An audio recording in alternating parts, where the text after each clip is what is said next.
Bakit? Nandito sa Mamiti. Sabi ko, baka mamaya sasaktan naman ni Kuya Noria. Baka sasabihin mo na naman na sama ka na. Para na-trump Para siyang bata. Bakit para bata? Nasabi mo. Nandiyan na yung pagkain. Tita Mide, huwag kakakumpautul, sinusunduan kita dito sa isang bahay. Kanina pa ka ako si Ate Tsa at saka si Ate Malo. Para kang batang matigas ang ulo, malapit ka nang mamatay. Parang pupuntahan pa doon yayain pagkain. Ilang beses pa, sundan-sundan pa. Pagdala mo na lang ako, sabi niya. Siniserve ko nga siya, pati kape. Bate kape, di ba, Maga? Dalawang baso. Wala siya ng ano? Ha? Kape sa'yo, ikaw nagsiserve? Kaya ako nagsiserve. Siya nagtimpla. Pagbukas Ayaw niya sa na pinto. talagang pumunta sa Hirap-hirap Mamiti. siya, later eh. Kasi para tuloy nagkaroon ng trauma si Nanay Terry ni Mamiti. Kasi parang bata daw. Pati kape nga, siya nagtitimpla. Si Sir. Bakit ayaw din niya pumunta? Panay cellphone na lang. Sabi niya, kapag binili ka nila cellphone, tak sa akin na yun. Sa iyo itong luma, hindi pwede.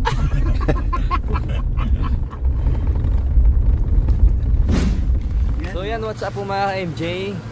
At late last naman po kami, galing kami sa bundok. At kakatil na po namin kay Mamiti. Yan, lunch muna po kami bago nilipat doon sa kabilang bayan at kabilang barangay. May daldalang bawas yan Naiteria. Ano po yan? Takot-takot magutom. Ay, sarap po. Saging pagkain ng mga... Unggoy. May unggoy ba dito?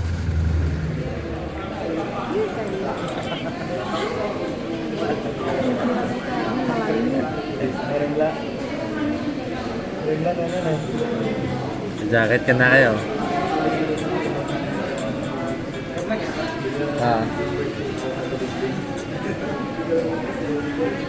Uy, may lamok sa ano ni nanay. Kabilis mo naman.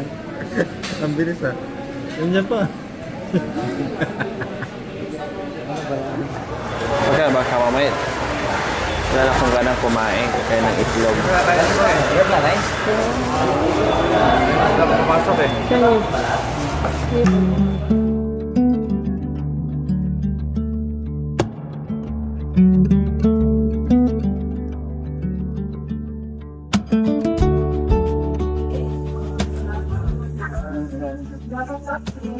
Lord, narito naman po ako.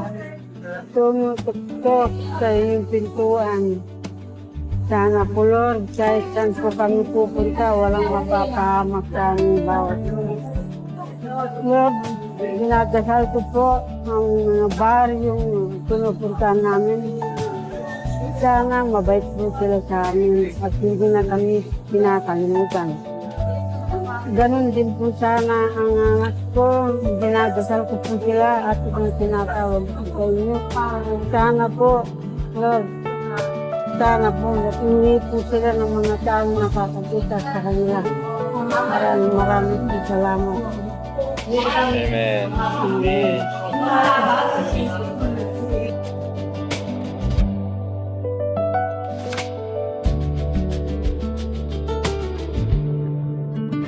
Kain po tayo, kain, Jollibee. Arito po kami, kumakain. Kain po.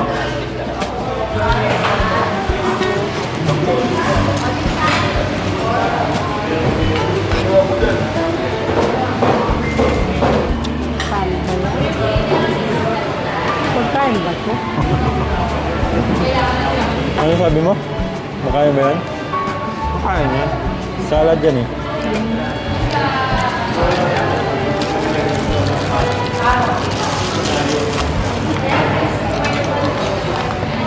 Sarap Bangga. Masarap ka lang.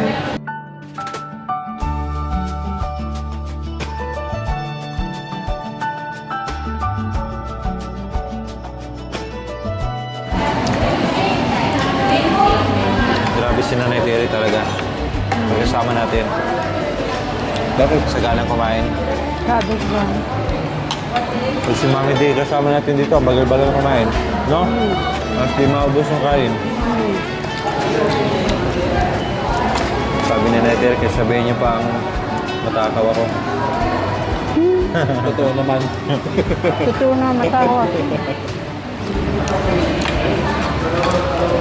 Kung ano-ano yun.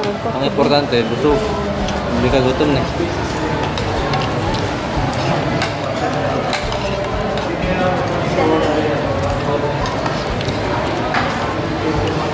Sarap ng manok no, bagong luto no?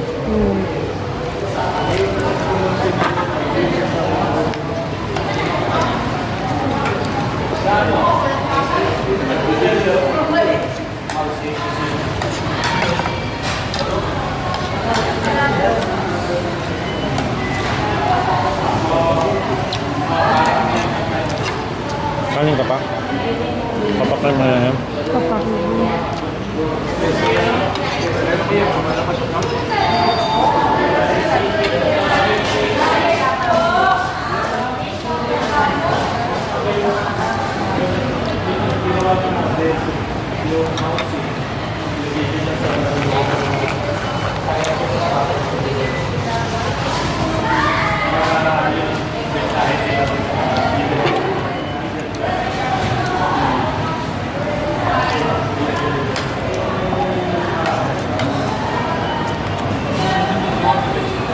Sarap ng salad. Daw niya at siya pinabawin sa amin. Yummy. Kumusta ang Tere? ito, mabuti. Kanin pa po kayo? Kanin? Papakin mo na lang? Papating ko na lang. Masarap po ba ito? Masarap yan. Tigisa kayo na. Meron ako. Ayaw mo na? Kumain na. Grabe, tapos na pa yung kumain. Ha? Nagpapapak na lang si Nanay Tere ng manok. Sarap kasi bagong luto. Ngayon, no? Bagong katay.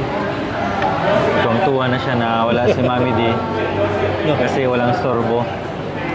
Kasi umaga pa lang daw, parang alarm clock si Mami D. Nagdadaldal na.